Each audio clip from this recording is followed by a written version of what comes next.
لیلن رات کے کچھ حصے میں من المسجد الحرامی الی المسجد الاقصی مسجد حرم سے مسجد اقصی تک اتنا سفر قرآن سے ثابت یقینی طور پر، اور اس سفر کا انکار کرنے والا کافر و مرتد قرآن کا انکار کرنے والا ہوگا۔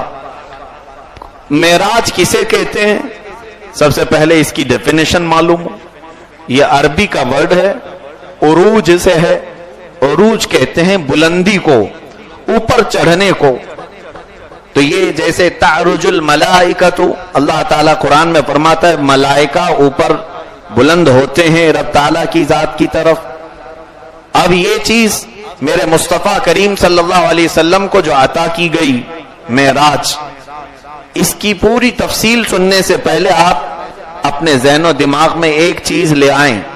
پورا سفر بڑا طویل ہے میرے آقا کا، بیان کرنے کے لیے مہینوں لگ جائیں، لیکن سفر کرنے میں میرے آقا کو منٹ بھی نہیں لگا۔ بیان کرنے میں کئی گھنٹے لگ جائیں، لیکن حضور کو پریکٹیکل بنفس نفیس سفر کرنے میں وقت نہیں لگا۔ اب یہاں سے کچھ لوگوں کے دل و دماغ میں سوالات آتے ہیں، کیا اتنا بڑا سفر ایک منٹ میں ممکن ہو سکتا ہے؟ جیسے کہ شاعر نے کہا، بستر بھی رہا گرم زنجیر بھی ہلتی رہی، تا عرش گئے پھر آئے محمد صلی اللہ علیہ وسلم۔ اتنے مختصر شارٹ وقت میں حضور پاک کا اتنا لمبا سفر کیسے ہو سکتا ہے؟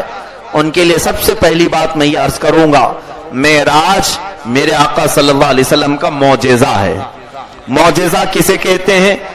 نبی سے صادر ہونے والا ایسا کام جو عام انسانوں کی سمجھ میں آ نہ سکے، عام انسانوں کے دماغ میں جو بات نہ آ سکے، نبی نے ایسا کوئی کام دکھایا تو اسے معجزہ کہتے ہیں۔ اب مجھے بتاؤ، رسول کریم صلی اللہ علیہ وسلم نے اپنی انگلی کے اشارے سے چاند کے 2 ٹکڑے فرمائے، کیا تمہاری عقل میں آ گئی بات؟ کیا انسان یہ کام کر سکتا ہے؟ سمجھ میں نہیں آیا، تب کیا کہا ہم نے؟ وہ رسول کا معجزہ ہے، اسے عقل سے نہیں سمجھا جا سکتا، بلکہ جیسا ہے ویسے مان لینا ہوگا۔ حضور اکرم صلی اللہ علیہ وسلم نے ڈوبے ہوئے سورج کو اپنے اشارے سے پلٹایا، کیا یہ انسانوں کے بس کی بات تھی؟ یہ عام انسان کر نہیں سکیں گے، نبی نے کر دکھایا، یہ معجزہ ہے۔ معجزہ کہتے ہی اسے ہیں جو عام انسانوں کی سمجھ میں نہ آئے، اور جو سمجھ میں آ گیا وہ معجزہ نہیں ہے۔ جو چیز سمجھ میں آ گئی، جس گتھی کو آپ نے سلجھا لیا، وہ معجزہ نہیں۔ معجزہ کا مطلب ہے عاجز کرنے والا کام۔ رسول کریم صلی اللہ علیہ وسلم نے اپنے بھوکے اور پیاسے صحابہ کو اپنی انگشت مبارکہ کے بیچ سے پانی کے فوارے جاری کرائے اور سیراب بھی کیا۔ 1400 صحابہ میرے آقا صلی اللہ علیہ وسلم کی انگلیوں سے نکلنے والے پانی کو پی کر سیراب ہوئے۔ کیا یہ بات سمجھ میں آئی؟ کیا کسی انسان کے ہاتھ سے دست مبارکہ سے اتنا پانی نکل جائے کہ 1400 لوگ پانی پی لیں؟ یہ نہیں سمجھ میں آیا۔ اس کا مطلب یہ ہے کہ یہ نبی کا معجزہ ہے۔ تو بہت سارے ایسے کام ہیں رسول کریم صلی اللہ علیہ وسلم کی زندگی پاک سے صادر ہوئے، کیا ہر ایک کے پیچھے ہم پڑے رہتے ہیں؟ نہیں، ایمان اور اسلام کہتے ہی اسے ہیں، رسول نے جو دکھایا اس پر آنکھ بند کر یقین کر لو، اسی کا نام ایمان ہے۔ تسلیم کر لو، دل سے مان لو۔ اب کچھ لوگ معراج کے متعلق یہ سوالات کرتے ہیں کہ اتنا لمبا سفر یہ ہماری عقل میں آتا نہیں۔ نادانو، اگر تمہاری عقل میں آ جائے تو یہ معجزہ کیسے ہوگا؟ یہ رسول کا معجزہ ہے جو سب کے ذہن میں نہیں آ سکتا۔ سب سے پہلی بات اس کو دماغ میں رکھ کر کے چلیں، اپنی طاقت کے مطابق حضور کو نہ سوچیں، اپنی طاقت کے اعتبار سے نہ سوچیں میاں میں اپنے یہاں سے اسٹیشن تک کا سفر نہیں کر پاتا چل پھر کر کے، اور گھنٹے لگ جاتے ہیں، اور انہوں نے 7 آسمانوں کا سفر کیا، کیسے ہوگا؟ سب سے بڑی خطا تم نے یہ کی، اپنے بارے میں سوچا کہ میں اتنا نہیں چل سکتا، حضور کیسے چلے گئے؟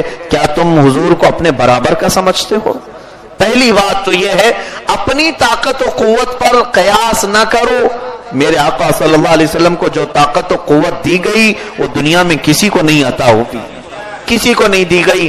اور معراج میں اللہ تعالیٰ نے جو بلایا میرے آقا کو، چلو میں یہاں پر منکرین کی زبان کو بند کرنے کے لیے اعتراض کرنے والوں کی زبان پر تالا لگانے کے لیے ایک بات میں یہ کہوں گا، رسول کریم صلی اللہ تعالی علیہ وسلم کے متعلق تمہارا سوال ہے کہ وہ بشر تھے، رسول تھے، انسان تھے، اور ان کے بس میں اتنا سب نہیں ہے.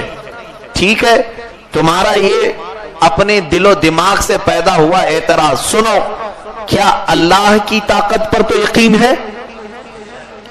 اللہ کی قوت پر تو یقین ہے؟ وہ مولا جو صرف کن دو لفظوں میں پوری کائنات کو پیدا فرماتے، زمین کو، آسمان کو.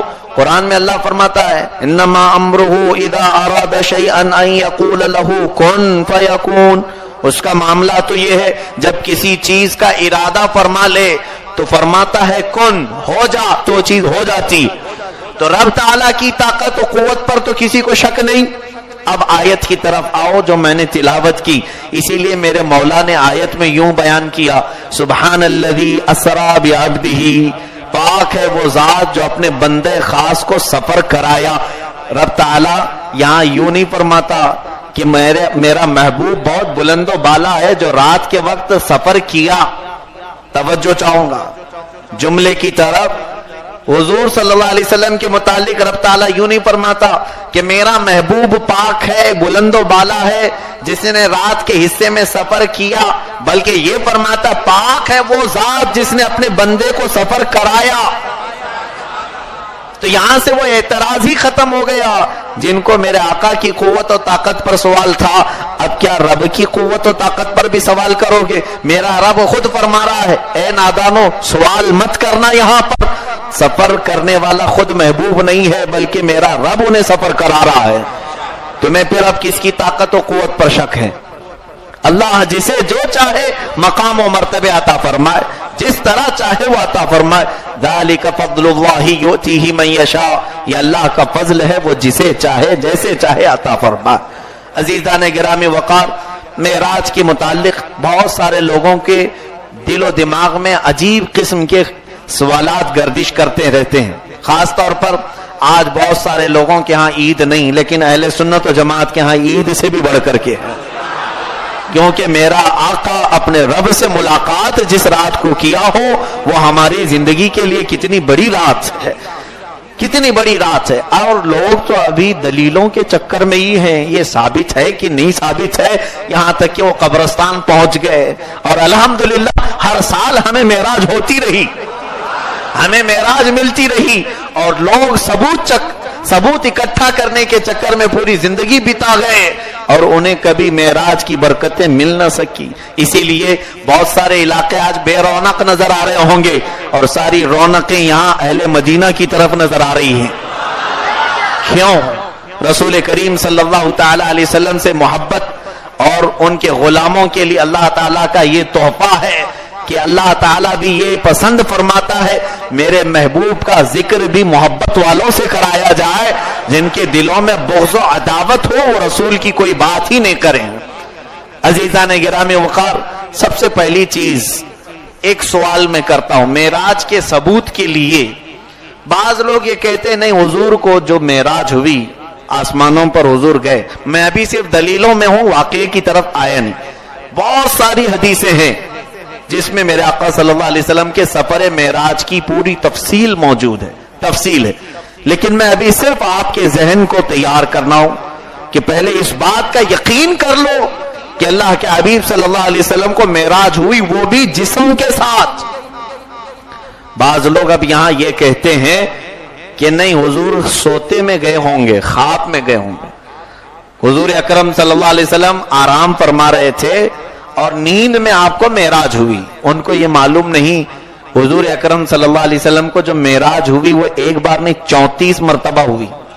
34 ٹائمز، 34 مرتبہ. 7 مرتبہ حضور اکرم صلی اللہ علیہ وسلم کو خواب میں ہوئی، 7 مرتبہ نماز میں، اور 7 مرتبہ حالت بیداری میں حضور اکرم صلی اللہ علیہ وسلم. اور کئی مقامات پر حضور اکرم صلی اللہ علیہ وسلم نے چلتے پھرتے معراج ہوئی، اس کو بھی معراج کہا گیا ہے. اور ایک مرتبہ یہ معراج جو جسم کے ساتھ ہوئی. ہم وہ ساری معراجوں کا ذکر ہی نہیں کیے ہیں جو عالم خواب میں حضور کو ہوئی. عالم نماز میں ہوئی ہیں. حضور پاک صلی اللہ علیہ وسلم کی وہ معراجوں کا ہم نے ذکر نہیں کیا. آج کی رات ہم صرف حضور کے 34 معراجوں میں ایک ہی معراج کا ذکر کرتے ہیں. ایک ہی معراج جو جسم کے ساتھ حضور تشریف لے گئے. اب یہاں پر کیسے پتا چلے کہ حضور جسم کے ساتھ گئے تھے؟ قرآن کی پہلی دلیل میں دیتا ہوں اور پھر حدیث سے. اللہ تعالیٰ فرماتا ہے سبحان الذی اسری بعبدہ. ذرا قرآن اٹھایا کرو اور پڑھا کرو. پاک ہے وہ ذات جس نے اپنے بندے خاص کو سفر کرایا. بندہ کسے کہتے ہیں؟ عبد یہاں لفظ ہے، عربی کا لفظ ہے. بعبدہ اپنے بندے کو سفر کرایا. بندہ کسے کہتے ہیں؟ آپ بندے ہیں رب تعالیٰ کے، یقین ہے سب کو. اب مجھے یہ بتاؤ کہ بندہ جو ہے وہ نماز پڑھ رہا ہے، سجدہ کر رہا ہے، رکوع کر رہا ہے، یعنی پورے جسم اور روح دونوں کے مرکب کو بندہ کہا جاتا ہے. صرف روح کو بندہ نہیں کہا جاتا اور صرف جسم کو بھی بندہ نہیں کہا جاتا. دونوں جب مکس ہوں، مرکب ہوں، روح بھی ہو جسم بھی ہو، اسے کیا کہا جاتا ہے؟ بندہ کہا جاتا ہے. اور خواب میں جو سفر ہوتا ہے وہ جسم نہیں کرتا، صرف روح کرتی ہے. آپ کی نیند میں تو روح کہاں کہاں جا کے آتی ہوگی. سب لوگ خواب دیکھتے ہیں، کوئی امریکہ پہنچا رہتا ہے، کوئی انگلینڈ پہنچا رہتا ہے، اور خوش قسمت تو مدینے بھی پہنچ جاتے ہیں. خواب میں پہنچتے ہیں یا نہیں پہنچتے؟ اور کبھی ممبئی میں ہیں، ملک میں پہنچے ہوئے ہیں. خواب میں کسی کو کوئی اعتراض نہیں، کہیں پہ بھی پہنچ جائے، کیونکہ روح جاتی ہے، جسم یہی رہتا ہے. اور لیکن رب تعالیٰ قرآن میں فرما رہا ہے اپنے بندے کو سفر کرایا. اگر حضور کی روح ہی سفر کر چکی ہوتی تو قرآن میں روح کا لفظ آتا. بندے کا لفظ بتا رہا ہے کہ نبی کو جو معراج ہوئی وہ روح اور جسم کے ساتھ ہوئی ہے. میرے آقا اپنے جسم اطہر کے ساتھ گئے تھے. ایک دلیل تو یہ قرآن کی. دوسری، جب رسول پاک صلی اللہ تعالی علیہ وسلم مکہ مکرمہ میں معراج کے سفر کا اعلان فرما رہے تھے، مکہ میں تھے، ابھی حضور ہجرت سے پہلے کا واقعہ ہے، یعنی نبی کونین صلی اللہ علیہ وسلم کے اعلان نبوت کے 11 سال بعد آپ کو معراج ہوئی.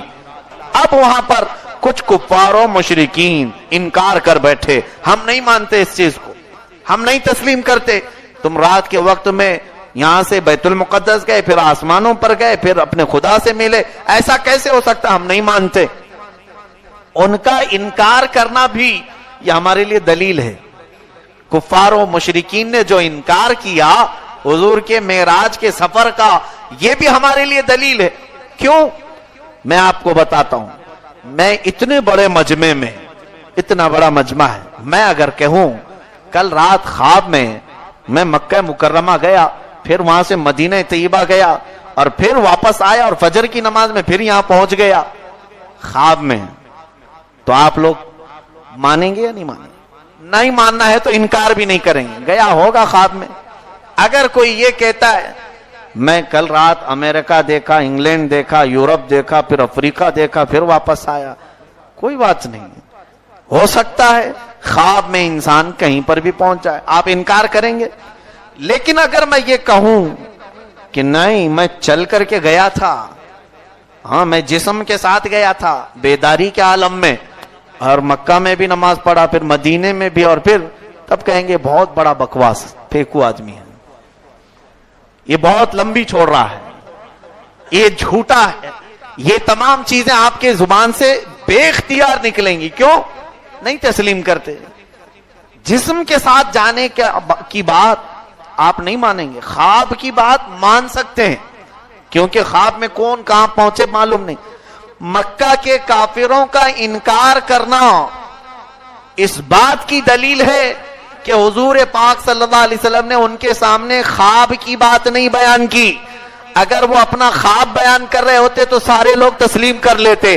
حضور نے ان کے سامنے اپنے جسم کے ساتھ جانے کی بات کی تھی، اس لیے کافروں نے انکار کیا. ان کافروں کا انکار کرنا ہی اس بات کی دلالت کرتا ہے کہ میرے آقا کی جو معراج ہوئی وہ جسم کے ساتھ ہوئی تھی. بات سمجھ میں آئی؟ حدیث پاک سے بھی یہ دلیل ہے. اگر کفار مکہ مشرکین مکہ انکار نہ کرتے تو ہم سمجھتے کہ حضور نے شاید ان کے سامنے خواب بیان کیا ہوگا، اس لیے سبوں نے مان لیا. لیکن ان کا انکار کرنا اس بات کی دلیل پیش کرتا ہے کہ حضور نے ان کو خواب نہیں بیان کیا بلکہ اپنے بیداری کے عالم میں جانے کا واقعہ بیان فرمائیں۔